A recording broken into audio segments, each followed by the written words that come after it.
So first of all, we are going through the analysis of cost behavior in air transportation business before and during COVID-19 pandemic, referring to the case study of Garuda Indonesia.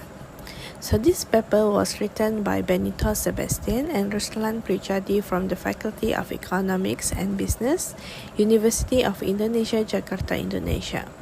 This paper was published on 1 August 2021 and it consists of 8 pages in the International Journal of Business and Technology Management. So basically, this study attempts to examine the cost behavior of one of Indonesia's leading airlines, which is Garuda Indonesia. Generally, the airline sector is typically considered one with high regulatory requirements, innovative technology, and low profit margins. Hence, it is a must for airlines to practice the best cost management practices available, especially in the face of catastrophe, such as the COVID-19 outbreak. So the findings of this study indicate that under crisis conditions, airline companies' cost management should prioritize a more dominant cost structure. This study also gives insight into how to secure a competitive advantage in the airline business, particularly in terms of cost management measures. Moving forward, this research paper adopted qualitative research using a case study methodology. In addition, this research also employed cost behavior analysis of the airline based on data collection from financial statements, data observations, and in-depth interviews with related persons in charge. So the analysis results describe the cost structure and cost behavior in crisis conditions. Therefore, referring to the figure, according to data collection result related to the most significant cost proportion, the cost has behavior and is different in each condition. So first of all, we are going to describe about the fleet cost. Fleet cost consists of rental fees, insurance costs, and aircraft depreciation costs. The condition of the COVID-19 pandemic in 2020 and when the fuel prices increase tend to have the same value. This condition because the number of aircraft from that period is relatively the same. Meanwhile, the cost of aircraft depreciation causes fleet costs to fluctuate depending on the age and due date of heavy maintenance of each aircraft chartered and owned by Garuda Indonesia. Therefore, referring to the figure, according to data collection result related to the most significant cost proportion, the cost has behavior and is different in each condition. So first of all, we are going to describe about the fleet cost. Fleet cost consists of rental fees, insurance costs, and aircraft depreciation costs. The condition of the COVID-19 pandemic in 2020 and when the fuel prices increase tend to have the same value. This condition because the number of aircraft from that period is relatively the same. Meanwhile, the cost of aircraft depreciation causes fleet costs to fluctuate depending on the age and due date of heavy maintenance of each aircraft chartered and owned by Garuda Indonesia. Next, for the fuel cost increase depends on the volume of used fuel and the selling price of fuel. The volume of used fuel depends on aircraft operation, such as distance travel, flight frequency, flight time, weather, and aircraft fuel efficiency. The selling price of fuel and increased production led to an increase in fuel costs in 2017, while during the COVID-19 pandemic in 2020, the volume of used fuel decreased as production decreased. Last but not least, the overhead costs. The company's head office overhead costs have increased during the COVID-19 pandemic in 2020. This increase is due to the early retirement program offered by the company to employees who are almost entering their retirement age. On the other hand, when the fuel price increased in 2017, the overhead also has increased. In addition, the company was growing new employees in 2015 until 2017 regarding the addition of the fleet in 2017. Therefore, the overhead costs increased in value and proportion during the COVID-19 pandemic compared to the two conditions. As a conclusion of this paper, The result of this study shows that prior to the pandemic, the top four most significant operating expenditures were fleet costs, fuel costs, maintenance costs, and crew costs. On the other hand, the top four most significant costs during the pandemic are fleet costs, crew costs, overhead costs, and also fuel costs. To conclude, the cost behavior before and during the pandemic has a varied impact on cost value in each case. However, the driver cost remains constant as a basis of the airline operation. For example, the increase in fuel cost is determined by the volume of utilized fuel and the selling price of fuel. The cost of the fleet is determined by the rent rate, depreciation, and insurance. And the overhead cost is determined by the organization and management of the airlines. Hence, airlines must coordinate their costs in order to be efficient and effective in the face of external factors such as the COVID-19 pandemic. Understanding cost structure and cost behavior will provide management with information on the optimal plan to implement. So now, let's talk about this topic, which is towards a perfectly competitive market. But before we start further, let's take a look on the introduction first, where we are going to discuss the types of market structure here. So basically, market structure in economics shows the differences in classifying the industries based on the competition in supplying the services and goods. In this era, there are several types of market structures that we need to put into account in order to add knowledge about the current conditions of market globally that may help us to be competed with the firms that have stability in economy. Therefore, the first types of market structure that we need to focus on is monopolistic competition. In monopolistic competition market, the seller competing with each other and push the firms to differentiate their products based on the quality and branding. The firms usually ignore the impact of their price and focus on maximizing their profit and enjoying all the benefits received. We know that in these types of market structure, the marginal revenue corresponds to the marginal cost. However, the marginal revenue will be affected over time due to the new competitors enter the market that may lead to the less profit. Other than that, we also have oligopoly as a type of market structure. In oligopoly market, the competition is very significant since there are only a few large companies involved. In this situation, the strategies are closely depending on each other. It means that when the other company reducing their price, it will indirectly affect the price of other companies. It is because the changes made in the market will trigger the other companies to be more competitive in maintaining their place in the market. Last but not least is perfect competition market. Perfect competitive market can be seen when all the companies in market have desire to sell the homogeneous products and goods that come up with almost non-profitable business due to the fierce competition in the market. Shortly, perfect competition market is when all the firms or the good suppliers are in the same point and the overall supply and demand will be in the point of equilibrium. For instance, if the firms produce same products and there is no competitive advantage owned by any individual that makes them differ from others, then there is perfect competition.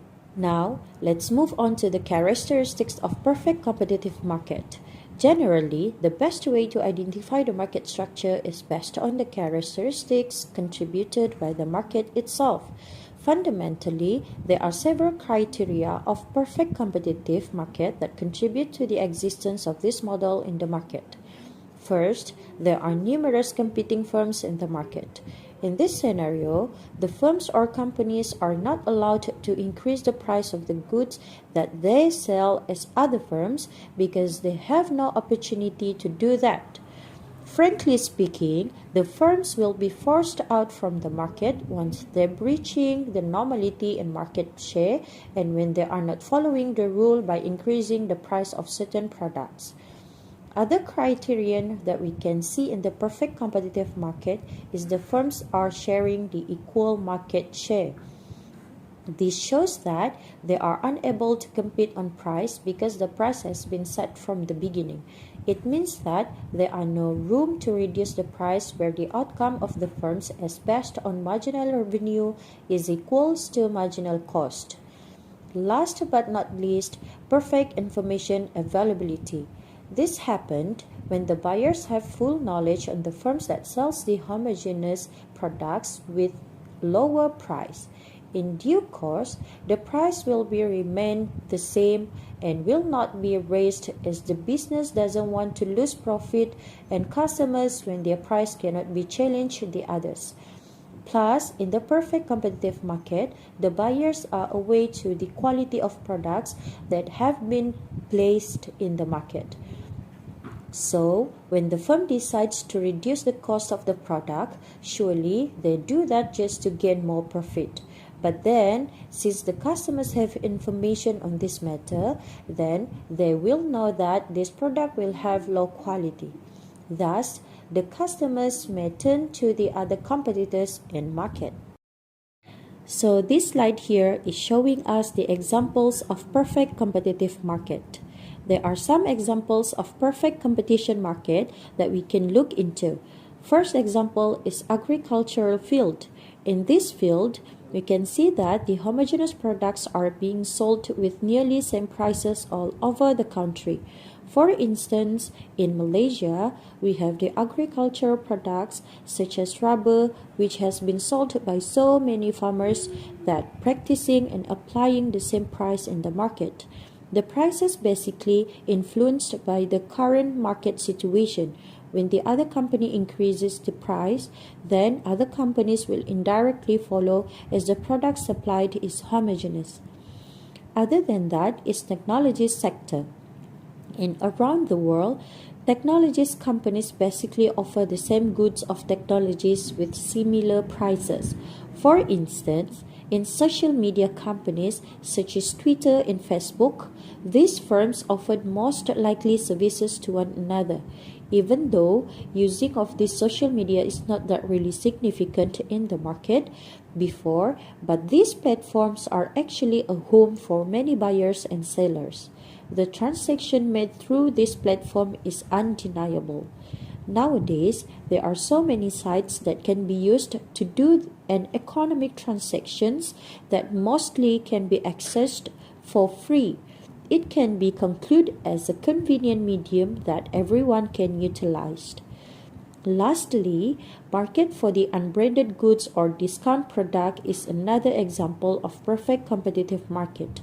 It is normally can be seen in the supermarket where the goods in there are almost similar and they may have the same products that are not well known or cheaper, such as flowers. There are so many brands of this product, yet none of these brands can show the enormous differences in terms of price and quality. So now, let's talk about the relationship between price, marginal revenue, marginal cost, economic profit, and the elasticity of demand. From the figure above, we can see that in the perfect competitive market, the price is equal to the marginal revenue and average revenue. This means this model doesn't focus on the profit in the long run. Plus, the quantity of services in goods produced by the firms is determined by the point where average cost equals to the marginal cost. Also, in perfect competition, total revenue determined by price multiple by quantity, which is in mathematical calculation, the formula will be total revenue is equals to the price times quantity of the products. Fundamentally, the buyers and the sellers are having a tiny market share in the transaction in the market, so that they do not significantly affect or influence the prices of the products that will be produced, yet the demand and supply that will control the price in the market. In short, we can conclude that the relationship between the changes in prices and the changes in quantities of the goods is called as price elasticity. It means that when the marginal revenue is zero, the total revenue is maximized, where the total revenue only can be reduced when the marginal revenue is equal to zero. Therefore, The flexibility of demand in this matter shows that the decreasing of the price percentage is greater than the increasing in the percentage of quantity demanded. Figure above shows profit change as quantity increase and proving that profit is maximized when marginal costs equal to marginal revenue. Change in profit divided by change in quantity equal to derivative profit divided by derivative quantity. The profit equal to total revenue minus with total cost. So profit is equal to price times quantity minus with total cost times with quantity. Profit equal to PQ minus TC times Q. And then profit equal to PQ minus TVC, which is total variable cost times quantity minus total fixed cost. Hence, at the end, we will get delta profit divided by delta quantity equal to 0 when price equal to marginal cost. So the first derivative is equal to 0 when price equal to marginal cost. Hence, we can conclude the profit is maximized at this point. The long-run equilibrium in a perfectly competitive market. First, firms can modify all of their input factors in the long run. In the long run, firms can vary all of their input factors. The ability to vary the amount of input factors in the long run allows for the possibility that the new firms will enter the market and that some existing firms will exit the market. Recall that in a perfectly competitive market, there are no barriers to the entry and exit of firms. New firms will be tempted to enter the market if some of the existing firms in the market are earning positive economic profits. Alternatively, existing firms may choose to leave the market if they are earning losses. For these reasons, the number of firms in a perfectly competitive market is unlikely to remain unchanged in the long run. Second, zero economic profits. The entry and exit of firms, which is possible in the long run, will eventually cause each firm's economic profits to fall to zero. Hence, in the long run, each firm earns normal profits. If some firms are earning positive economic profits in the short run, in the long run, new firms will enter the market and the increased competition will reduce all firms' economic profits to zero.